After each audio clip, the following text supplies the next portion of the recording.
ലാലേട്ടൻ്റെ ഒരു സിനിമയിലേക്ക് അവർ വിളിച്ചിരുന്നു. അത് ഭദ്രൻ സംവിധാനം ചെയ്ത ഉടയോൻ എന്ന് പറയുന്ന സിനിമയായിരുന്നു. നമുക്കറിയാം സ്ഫടികവും ഒളിമ്പിൻ അന്തോണിയും അതുപോലെ തന്നെ വെള്ളിത്തിര അങ്ങനെ വളരെ അപൂർവ സിനിമകളാണ്. അതിന് മുമ്പുണ്ട് 80s അയ്യർ ദി ഗ്രേറ്റും 90s അയ്യർ ദി ഗ്രേറ്റും, അതിന് മുമ്പ് 80s പൂമുഖപ്പടിയിൽ നിന്ന് അങ്ങനത്തെ സിനിമകളൊക്കെ ഭദ്രൻ ചെയ്തിട്ടുണ്ട്. എന്നാൽ ലാലേട്ടൻ്റെ കൂടെ സ്ഫടികവും അതുപോലെ ഒളിമ്പിൻ അന്തോണിയാണ് ചെയ്തത്. പിന്നെ പൃഥ്വിരാജിൻ്റെ വെള്ളിത്തിര എന്ന് പറഞ്ഞ സിനിമ. ഇത് കഴിഞ്ഞിട്ട് ഭദ്രൻ ചെയ്യുന്നൊരു സിനിമയാണ്. വളരെ പ്രതീക്ഷകളോട് കൂടിയാണ് ആ സിനിമ അന്ന് അനൗൺസ്മെൻ്റ് ഒക്കെ വന്നിരുന്നത്. നമ്മുടെ സുബൈർ എന്ന് പറയുന്ന പ്രൊഡ്യൂസറായിരുന്നു അത് പ്രൊഡ്യൂസ് ചെയ്തത്.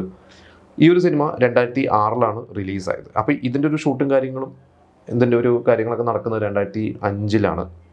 അപ്പം അന്ന് എനിക്ക് തോന്നുന്നു ഒരുവിധം അന്നത്തെ മലയാള സിനിമയിൽ ഒരുവിധം പ്രമുഖ നടന്മാരൊക്കെ ആ സിനിമയിൽ അഭിനയിച്ചിട്ടുണ്ട്. മനോജ് കെ ജയൻ, കലാഭവൻ, ഇന്നസെൻറ്റ്, ജഗതി ശ്രീകുമാർ, പിന്നെ നാസർ അഭിനയിച്ചിട്ടുണ്ട്. കുറേ പേരുണ്ട് ആ സിനിമയിൽ.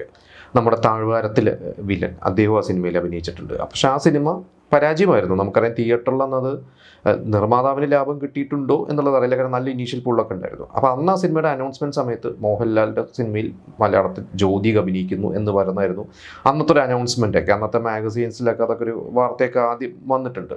പക്ഷേ അന്ന് ജ്യോതിക ഈ പറയുന്ന പോലെ ചന്ദ്രമുഖി എന്ന് പറയുന്ന ഒരു സിനിമയൊക്കെ ചെയ്ത് നിൽക്കുന്ന ഒരു സമയമാണ്. ജ്യോതിക അന്ന് തമിഴിൽ ഒരുപാട് സിനിമകളിൽ അഭിനയിക്കുന്നതാണ്.